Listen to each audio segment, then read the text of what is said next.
Hello students welcome back to my YouTube channel myself Niharanjan Nanda. तो पिला माने तुम एग्जाम रे प्रीवियस ईयर क्वेश्चन बहुत रिपीट होता है। 50% क्वेश्चन प्रीवियस ईयर रिपीट होता है। तो आज आम 2020 रो किछि इंपोर्टेंट क्वेश्चन डिस्कस करिया जोटा तुम एग्जाम रिपीट होबार चांस अछि। तेणु वीडियो को फास्ट टू लास्ट पर्यंत पिला माने देख आ जो माने प्रीवियस वीडियो देखिन ए वीडियो कंप्लीट होला परे से वीडियो गुडी को देखि नै परिबो। ओके जो चैट बॉक्स रे कि कमेंट सेक्शन में कमेंट करके लिखिपर। आमर फास्ट क्वेश्चन अच्छी किए चांदनी चौकर रूपरेख प्रस्तुत करथिले?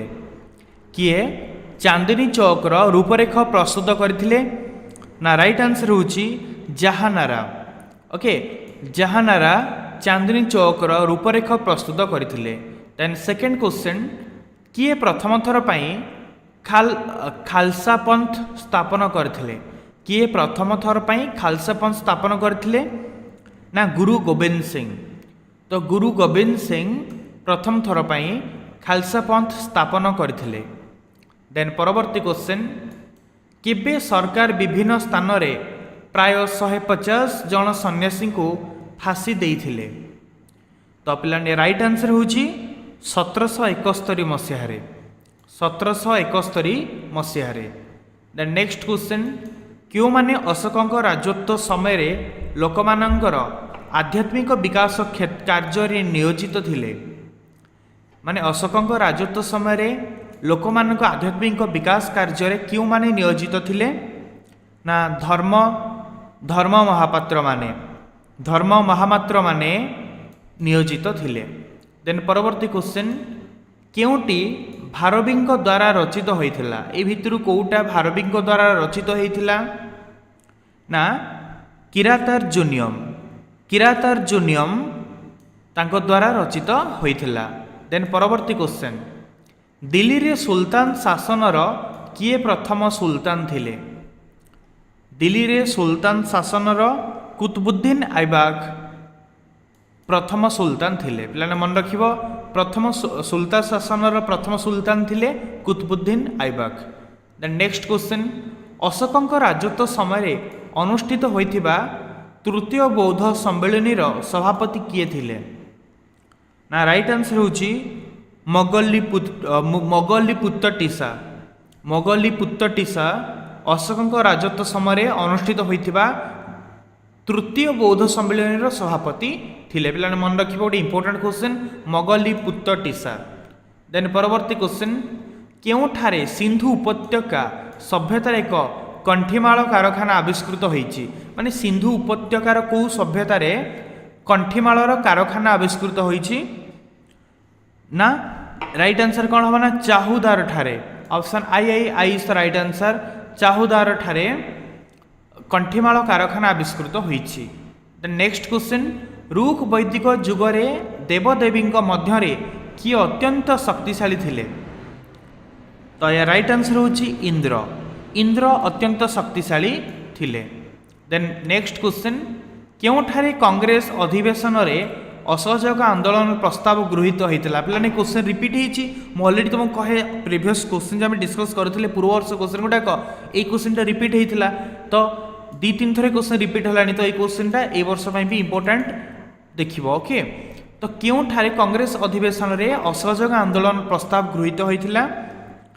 ना नागपुर अधिवेशन रे। नागपुर अधिवेशन रे असहयोग आंदोलन प्रस्ताव गृहीत होइतिला। देन नेक्स्ट क्वेश्चन केबे बिहार ओडिशा प्रदेश गठित होइतिला? तो बिहार ओडिशा प्रदेश 1 एप्रिल 1912 गठित होइतिला। एप्रिल 1 1912 रे बिहार ओडिशा प्रदेश गठित होइतिला। देन नेक्स्ट क्वेश्चन किए संविधान प्रणयन सभा रे संविधान उद्देश्य प्रस्ताव आगत करथिले? संविधान रो उद्देश्य प्रस्ताव किए आगत करथिले? तो राइट आंसर होची जवाहरलाल नेहरू। जवाहरलाल नेहरू संविधान रो उद्देश्य प्रस्ताव आगत करथिले। देन नेक्स्ट क्वेश्चन किए परवर्ती वैदिक जुगर शासन रे आकाश भाव रे ज्ञान थिले? किए परवर्ती वैदिक जुगर शासन रे आकाश भाव भावे ज्ञान थिले? तो यार राइट आंसर होची पशा खेल परिचालक। ओके नेक्स्ट क्वेश्चन क्यों सहर उच्चर राजधानी थिला क्यों सहर उच्चर राजधानी थिला ना राइट आंसर होची Kaushambi option I is the right answer Kaushambi. The next question पार्श्वनाथଙ୍କ द्वारा प्रचारित 4 प्रतिज्ञा सहित महावीर जग करिथिबा पंचम प्रतिज्ञा कौन थिला माने पार्श्वनाथ 4टी प्रतिज्ञा प्रचारित करथिले तापरे महावीर कौन कले आउ गोटे प्रतिज्ञा सेठी जोड़िले 5 नंबर प्रतिज्ञा सेठी जोड़िले तो से 5 नंबर प्रतिज्ञा कौन ना पिला माने एटा रिपीट हिची तुम देखो हम जो प्रीवियस क्वेश्चन सब डिस्कस करिसंती पूर्वरु 4 थर क्वेश्चन 3-4 थर रिपीट हलानी तो राइट आंसर होची ब्रह्मचर्य option I is the right answer ब्रह्मचर्य ऑलरेडी एटा रिपीट होउची ए तनु कहे सब बल की प्रीवियस क्वेश्चन प्रैक्टिस करने जबो तो 40% क्वेश्चन कंप्लीट हो जबो ओके। तब देखिए फिल इन द ब्लैंक्स वाला किछि क्वेश्चन तो एमसीक्यू 15 मार्क आछी आउ fill in the blanks 15 mark आछी। तो फर्स्ट क्वेश्चन अछि डैश जैन धर्मर आदि प्रचारक थिले किए जैन धर्मर आदि प्रचारक थिले ना ऋषभनाथ जैन धर्मर आदि प्रचारक थिले। द नेक्स्ट क्वेश्चन मौर्य मानक समय रे नगर शासन व्यवस्था रे डैश नगराध्यक्षଙ୍କ अधीन थिले मौर्य मानक समय रे नगर शासन व्यवस्था रे किए ना स्थानिक नगराध्यक्षଙ୍କ अधीन रे थिले ओके। देन परवर्ती क्वेश्चन पंच सिद्धांत डैश द्वारा रचित होइथिला पंच सिद्धांत बराह मिहिरଙ୍କ द्वारा रचित होइथिला प्लान मन रखियो गोटे इंपोर्टेंट क्वेश्चन एटा पंच सिद्धांत बराह मिहिरଙ୍କ द्वारा रचित होइथिला। देन नेक्स्ट क्वेश्चन डैश मसीहारे ईस्ट इंडिया कंपनी और मराठाଙ୍କ मध्यरे देवगां संधि स्वाक्षरित होइथिला तो 1803 मसीहारे मराठा और ईस्ट इंडिया कंपनी मध्यरे देवगां संधि स्वाक्षरित होइथिला। तब नेक्स्ट देखिबा नेक्स्ट क्वेश्चन रहिछि स्वतंत्र ओडिशा प्रदेश प्रथम विधानसभार सदस्य मानक मध्यरे डैश एकमात्र निर्वाचित महिला थिले पिलाने ए क्वेश्चन भी रिपीट हला पूर्वर एमसीक्यू रे पड़ीथिला प्रीवियस क्वेश्चन देख अगेन 2-3 थर रिपीट होउची एटा तो राइट आंसर कौन होबा ना सरला देवी स्वतंत्र ओडिशा प्रदेश प्रथम विधानसभा सदस्यଙ୍କ मध्यरे सरला देवी एकमात्र निर्वाचित महिला थिले। तापर परवर्ती क्वेश्चन मन रखिबा सरला देवी प्रथम एकमात्र निर्वाचित महिला थिले ओके प्रथम विधानसभा सदस्य मानक भितरे मन रखियो पिला माने। तापर परवर्ती क्वेश्चन डैश संविधान रु भारतीय संविधान उल्लिखित एकक नागरिकत्वर विचार आनीत होइछि माने कौ संविधान रु आम भारत संविधान को एकक नागरिकत्वर विचार आसीछि तो राइट आंसर हम इंग्लैंड संविधान रो आसीछि ओके। देन नेक्स्ट क्वेश्चन सूफी मानक सामाजिक और आध्यात्मिक जीवन केन्द्रस्थल को कौन कह जाउथिला तो कौन कह जाउथिला ना खानकुआ कह जाउथिला सूफी मानकर सामाजिक और आध्यात्मिक जीवन केन्द्रस्थल को खानकुआ कह जाउथिला पिलान मन रखिबो खानकुआ ओके। देन परवर्ती क्वेश्चन डैश मसीहारे चिरस्थायी बंदोबस्त प्रचलित हला ये क्वेश्चन सब रिपीट होउची तो चिरस्थायी बंदोबस्त को मसीहारे प्रचलित हला ना राइट आंसर होची 1793 मसीहारे 1793 मसीहारे यह प्रचलित होइथिला। तो नेक्स्ट क्वेश्चन असहयोग आंदोलन समय गोपबंधु दास को गिरफ करा जाई परे डैश को पठाई दिया जाइथिला परे कोठी पठाइथिला ना हजारीबाग को पठाई दिया जाइथिला Hazaribagh jail okay.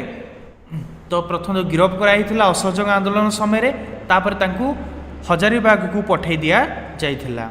The next question dash भ्रमण वृत्तांत सती प्रथार विशद आलोचना रही तो राइट आंसर होची फ्रांकेस बर्नियर भ्रमण वृत्तांत सती प्रथार विशद आलोचना रही।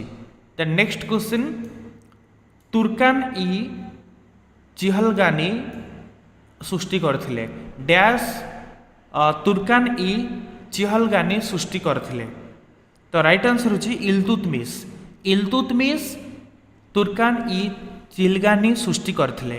द नेक्स्ट क्वेश्चन ଡ୍ୟାସ୍ ନିଜକୁ ମୁଜାହିଦ ଓ ଇମାମ ଆଦିଲ ବୋଲି ଘୋଷଣା କରିଥିଲେ। କିଏ ନିଜକୁ ମୁଜାହିଦ ଓ ଇମାମ ଆଦିଲ ବୋଲି ଘୋଷଣା କରିଥିଲେ? ନା ରାଇଟ୍ ଆନ୍ସର ହେଉଛି ଆକବର।